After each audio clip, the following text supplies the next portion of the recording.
Welcome to When Stories. When everything changed, the story emerged. Our first story is with Jan Hoath. Talks about how joy actually helped heal her. I hope you enjoy her story. Please like and subscribe. Welcome, Jan. Hi, Wendy. It's so awesome to be here. Yeah, I'm excited to have you on One Stories. You're going to be the first official One Story on the podcast and the YouTube channel. So I'm excited to have you here. I'm so honored. Yeah, so I'm just going to let you take over and introduce who you are, and you can jump right into your One Story. Oh, wow. Well, thank you. Hello, everyone. My name is Jan Hoath. I am the Joy-Filled Leadership Mentor. I help successful women who have sacrificed their joy for their success come home to their joy as their sole superpower to create even more beautiful and wholehearted successful lives. And gosh, there's so much more, of course, to me, and yet I'm so excited to be here to dive into this one story, because my mission is all around the vision of a joy-led life. And where this came from and when I woke up, if you will, to this whole notion, this whole deep desire, this whole soul mission was when I was 14 years old. I was a competitive swimmer. I loved swimming. I looked up to my big sister, who was a swimmer, and she was on her way to going college with a partial swimming scholarship.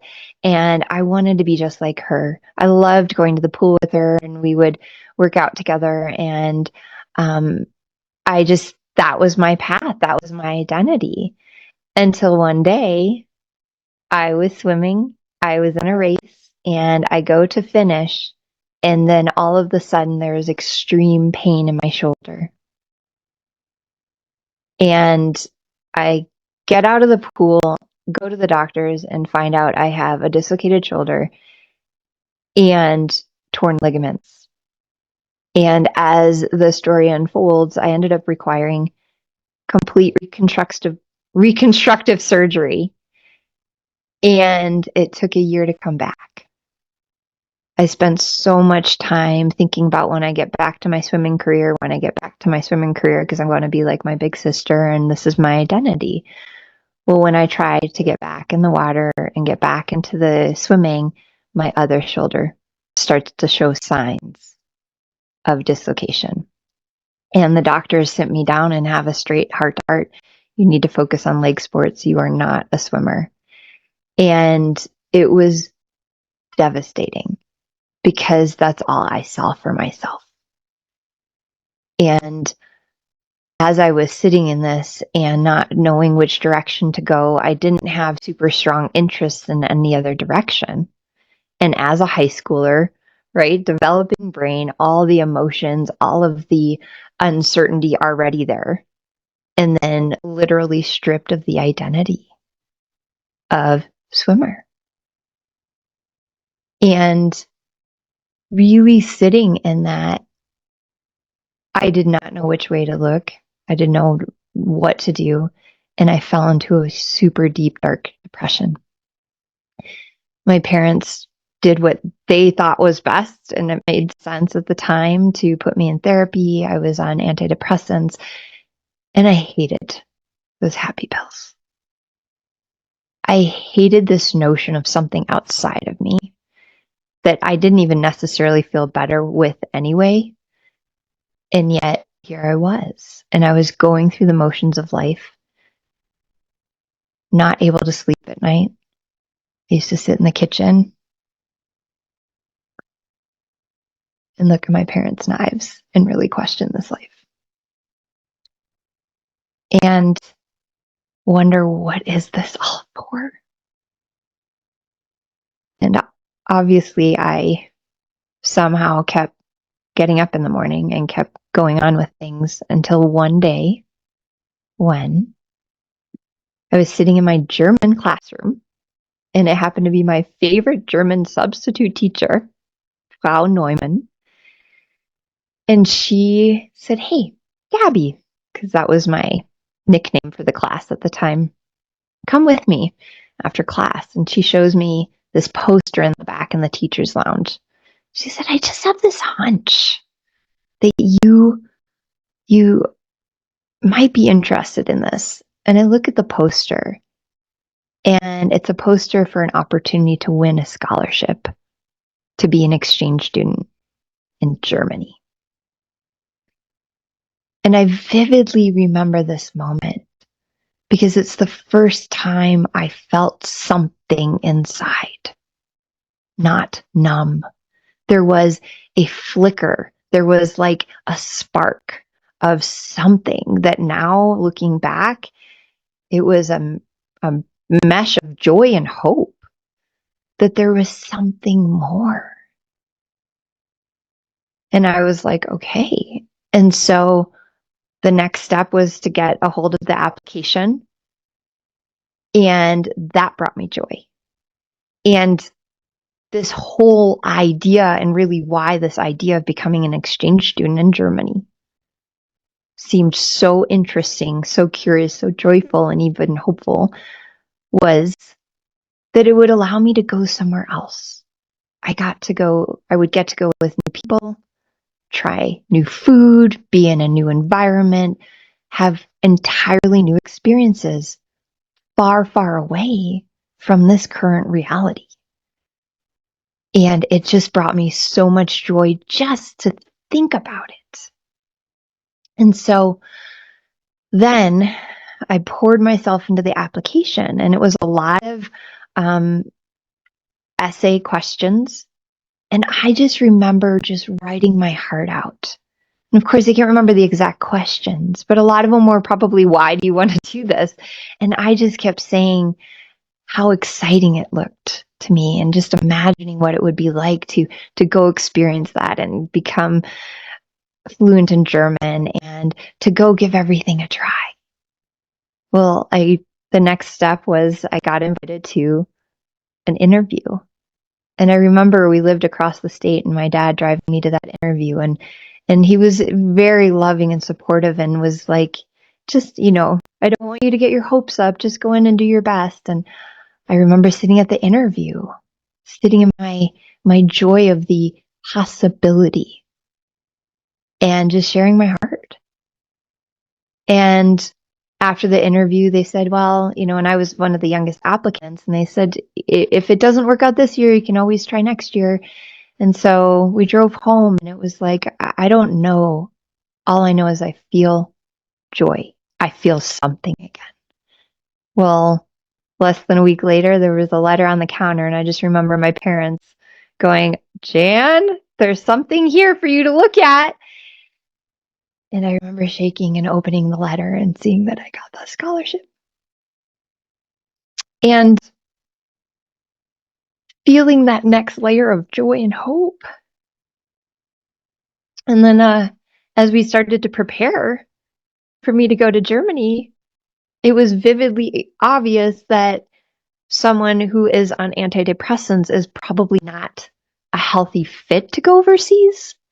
So with the blessing of my parents, of course, the therapist too, I went off the antidepressants.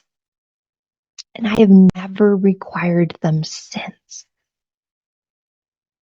Because this notion of joy from the inside out by creating a future, I found that it healed me, and it provided me a path forward that I could get behind in my head, in my heart, in my gut, in my soul. And so I went to Germany and lived with a beautiful family, and not without its trials and tribulations all over the place. And yet the fact that I could joyfully try new experiences, meet new people, and give it all a go was truly living in joy. And there's so many funny stories I could share even out of that. But even at one point, of course, there was a lot of language barriers. But I was a yes. Let's give it a try. I'll go in. Let's try that. And I vividly remember saying yes to something. A gymnasium, which is the German school, classmate was like, "Do you want to come with me?" And he said something in German, and I'm like, "Okay." And I didn't know what I said yes to. And I show up at the address that he sent me to, and it was a boathouse. And he had invited me to go rowing on the Kiel harbor. And I was like, oh my gosh, I had no idea what I had said yes to. And yet it was such an incredible opportunity. And I just knew it was following my joy that got me there. So this whole experience was the moment when I really saw that joy is a superpower, and it is a inner compass. And it is a what I like to say, it's the destination, yes, because when we get there, it's wonderful. And it's the vehicle and the fuel to get there. And so at the ripe age as a teenager, spending my junior year of high school overseas, that's when I really saw this importance and power of joy. That even in the space of depression, it brought in the light. And then since then, I have seen and experienced and now coached professionally, mentored and guide others through other amazing, overwhelming, what I call super sucky life circumstances. From major debt to relationship challenges to disease of self or others to death of loved ones. This idea of joy is actually medicine, it's possibility, it's a path forward. And yet all of this comes back to that moment when I was an awkward, tender teenage girl. And I saw the joy was the way. And I have honored that since then. And I'm now in my 40s and realizing 3 decades later, it's still the truth. It's my truth to live in joy and to guide others along that same path because it's part of what makes this life worth living. But it's also what makes this life so magical and miraculous because I truly believe that joy is what healed me. But I also believe that that joy was the real me. And that's what I believe for others as well. Joy is the real you. And all that other stuff that we experience on top of that is the human experience. Yes, not discounting it at all. And yet, when we have the notion and the ability to harness the superpower of joy, we really can do anything. Awesome. Would you share one tip for somebody who's maybe in the thick of it right now in their lives of how they can even get a glimmer of that joy when they're not feeling like it's even possible for them?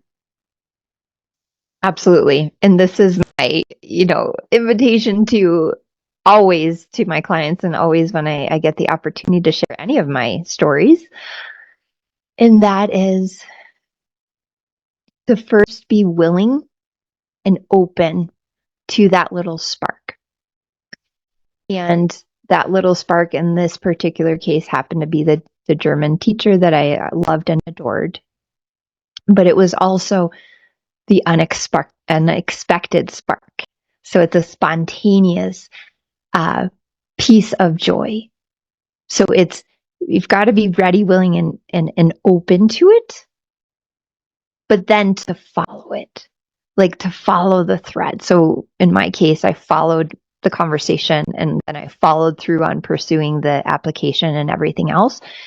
So anyone who's in the thick of it right now, to just be open, to stay true to the notion that you'll get through this, because I believe we can get through anything. Anything. And look, it's not alone, by the way.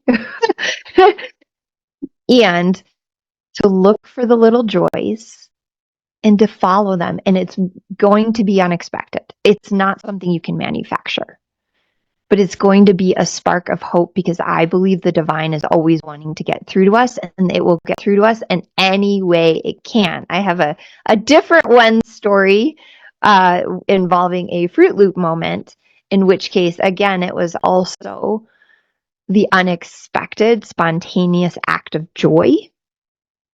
And then step 3, if you will, if this is like a 3-step process, is follow it all the way through. Like in the case of the Fruit Loops, and it was a cancer scare with my son at the time, actually. I followed it all the way through. I ate the Fruit Loops. And to encourage anyone listening that joy is not, it's not exactly the end all, right? Like the Fruit Loops or even just applying for the scholarship. It's to nourish yourself into a state of consciousness where you can make better decisions. And so looking for the little joys, following through, and then on the other side, seeing what else is possible. And then all of that coupled with stay true to whatever shroud of hope that you can, that you will get through this, that there is something better on the other side, and it's worth it to persevere.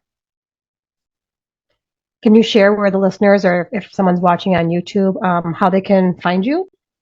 Yes, absolutely. So Jan Hoath on pretty much all the social media channels. And then janhoath.com is my website. And I would absolutely love to connect with anyone and support them and coming into their joy and harnessing that as their superpower. Yep. And if you're listening, we're going to include Jan's links down below this episode, so you can find her there as well. Thank you so much for sharing your one story with us, Jan, and sharing when everything changed for you. We appreciate you, and thank you again. Thank you so much for this opportunity to share my one story, and I'm super, super honored it was the first one, because, I so love and appreciate your mission here of giving a space for others to share their when. It's so profound to be able to even share it again, as, I got emotional reconnecting with it. And, every time we do share these stories for ourselves and for others, it's nourishing for all.